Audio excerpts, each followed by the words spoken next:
అక్క చెప్పినట్లు ఇక నువ్వేమీ ఆలోచించుకో, అంత మంచి జరుగుతుంది.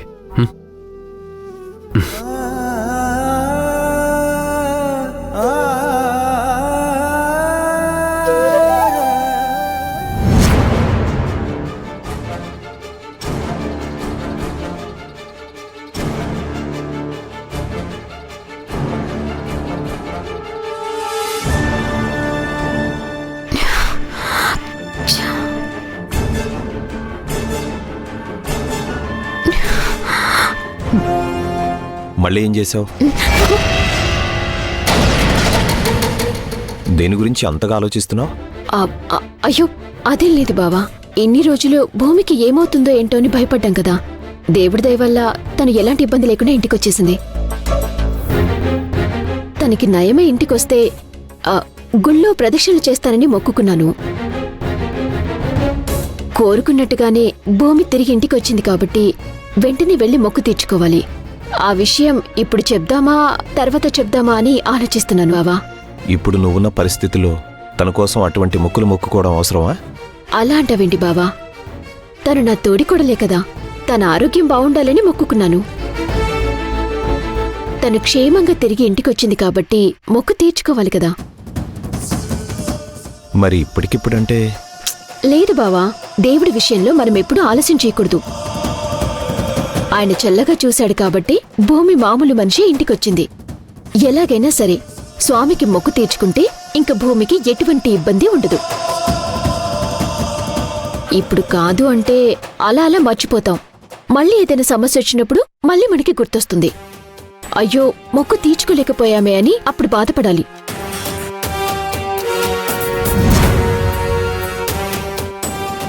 ఓ సరే, ఒకసారి మా అమ్మ వాళ్ళతో మాట్లాడతాను. సరే బావా.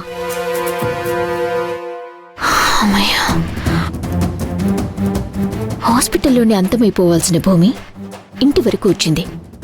హాస్పిటల్లో ఏం జరిగిందో తెలుసుకుందామనుకుంటే ఆ డాక్టర్ ఫోన్ లిఫ్ట్ చేయడం లేదు. లిఫ్ట్ చేసినా సరిగ్గా మాట్లాడటం లేదు.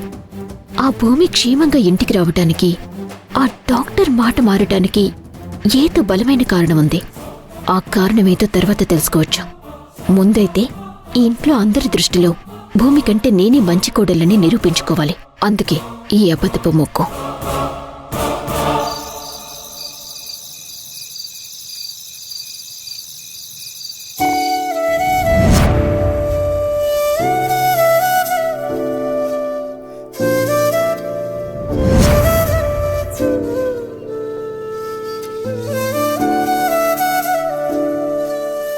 ఏంటి భూమి, ఏం చేస్తున్నావు?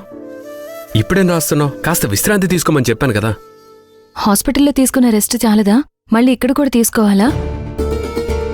సరే, నువ్వు చెప్పావు కదా అని నేను పడుకున్నా కూడా పడుకోబుద్ధి కావడం లేదు. అందుకే శౌర్య పెళ్లికి గెస్ట్లుగా ఎవరెవరిని పిలవాలా అని లిస్ట్ రెడీ చేస్తున్నాను. శౌర్యకి ఏమేమి కావాలనేది కూడా లిస్ట్ మొత్తం రెడీ చేశాను తెలుసా? అందరి గురించి నువ్వు ఆలోచిస్తున్నావు కానీ నీ గురించి ఆలోచిస్తున్నారా లేదా అని ఎందుకు ఆలోచించావు? ఇంట్లో వాళ్ళు పెళ్లి గురించి కానీ ఆ పెళ్లికి సంబంధించిన కార్యక్రమాల గురించి కానీ మనతో ఒక్క మాట కూడా చెప్పటం లేదు. అన్నీ వాళ్ళకు వాళ్లే చేసేసుకుంటున్నారు.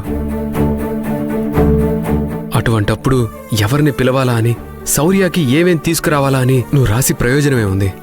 చూడు మాధవా, ఇంట్లో వాళ్ళు మనకి చెప్పకపోయినా, మన అవసరం లేదన్నా, మనల్ని వద్దన్నా అక్కడ జరిగేది మన శౌర్య పెళ్లి. హాస్పిటల్కి వచ్చి మరి అన్నయ్య మీరిద్దరూ తప్పకుండా నా పెళ్లిలో ఉండాలి అని చెప్పింది గుర్తుందిగా? చుట్టూ 100 మందున్నా నా అన్న రాలేదే, మా వదిన రాలేదే అని తన కళ్ళు మనకోసమే వెతుకుతూ ఉంటాయి. సరే, మనం వెళ్తామా లేదా అన్నది తర్వాత విషయం. ముందైతే తనకేం కావాలో కనీసం ఆలోచించాలి కదా. మనం ఆలోచిస్తాం భూమి, కానీ వాళ్ళ ఆలోచనల్లో మనం లేనప్పుడు మనం ఏం చేసిన ప్రయోజనం ఏముంది అంటున్నాను. అంతేకాని ఏం చేయకూడదు, నా చెల్లెల గురించి ఆలోచించకూడదు అని నేనెందుకు చెప్తాను? ఒక్కసారి జరిగినట్టు ప్రతిసారి జరగదు మాధవా. రోడ్డు మీద ఎక్కడో యాక్సిడెంట్ జరిగింది కదా అని వెళ్ళిన ప్రతి వారికి యాక్సిడెంట్ జరుగుతుందా? అలా అని ఆ రోడ్డు మీద వెళ్లకుండా ఉంటామా? ఇది కూడా అలాంటిదే. ఒక్కసారి వెళ్ళి కలుద్దాం. కాదంటారేమో, మళ్ళీ వెళ్ళి కలుద్దాం, మళ్ళీ కాదన్నారేమో. కలుస్తూనే ఉందాం. కలిసేదాకా మన ప్రయత్నం మనం చేస్తూనే ఉండాలి. ఎందుకంటే మనకు కావాల్సింది కూడా కలిసిపోవడమే కదా, అందరం కలిసి ఉండడమే కదా. నా సొంత వాళ్ళ గురించి ఆలోచించొద్దని నేనే చెప్తున్నాను. అయినా నాకంటే ఎక్కువగా నా వాళ్ళ గురించి ఆలోచిస్తున్నావు.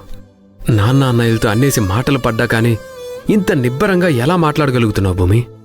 ఆడపిల్లకి గుండె ధైర్యం ఎక్కువ మాధవా. ఎందుకంటే జీవితం అంతా పోరాటం చేస్తూనే ఉండాలి.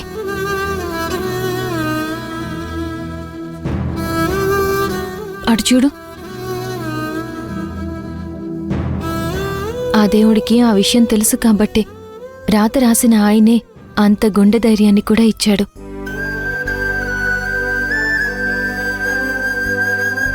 అంత గుండె ధైర్యం కూడా ఉంటుంది కాబట్టి పుట్టి పెరిగిన ఇంటిని వదిలేసి, కన్నవాళ్ళని తోడబుట్టిన వాళ్ళని వదిలేసి, ఎవరో తెలియని ఎప్పుడూ చూడని ఇంటికి ఒంటరిగా అడుగు పెడుతుంది. ఆ కొత్త వాళ్ళని సొంత వాళ్ళని చేసుకుంటుంది. ఆ ఇంటికి వెలుగవుతుంది.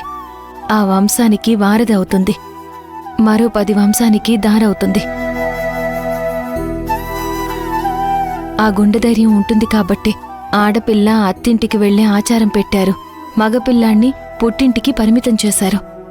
నువ్వు చాలా లోతుగా ఆలోచిస్తావు భూమి. ఆలోచించేదేం లేదు మాధవ. ఆడపిల్లని కదా, నాకు తెలుసు.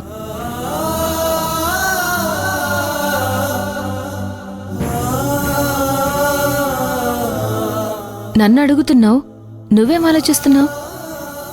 ఏం లేదు. ఇప్పుడు నువ్వున్నంత గుండె ధైర్యంతో రేపు పెళ్ళయ్యాక శౌర్య కూడా ఉండగలుగుతుందా? ఈ ధైర్యం తనకి వస్తుందా అని ఆలోచిస్తున్నాను. చూడు మాధవ, మెళ్ళో తాళి పడగానే పెద్దరికం వచ్చేస్తుంది. అప్పటి వరకు ఆడపిల్లగా ఉన్న అమ్మాయి పెళ్ళవ్వగానే పేరెంటాలకి పిలిచే ముత్తైదువ అవుతుంది. తనది కాని ఇంట్లో పెత్తనం చేసి కోడలవుతుంది. శౌర్య కూడా అంతే. నువ్వు తన గురించి ఆలోచించాల్సిన అవసరం లేదు. నువ్వు చెప్పేది ఓ సంబంధం చూడగానే పెళ్లి చేసుకుంటే అది వేరు భూమి. కానీ తను సిద్ధార్థని ప్రేమించింది. ఆ అబ్బాయిని కాదని మన వాళ్ళు ఈ పెళ్లి చేస్తున్నారు. మనసులో ప్రేమను చంపుకొని తనతో సంతోషంగా ఉండగలుగుతుందా? అన్నీ మర్చిపోయి అరవింద్తో కలిసి కాపురం చేయగలుగుతుందా అని ఆలోచిస్తున్నాను. మాధవ్, నేనంటే నిన్ను ప్రేమించాను, పెళ్లి చేసుకున్నాను. కానీ ఒకరిని ప్రేమించి మరొకరితో పెళ్లి జరిగితే ఆ ఆడపిల్ల అన్నీ మర్చిపోయి పెళ్లి చేసుకున్న వ్యక్తితో ఎలా కాపురం చేయగలుగుతుంది అనేది నేను చెప్పలేను మాధవ.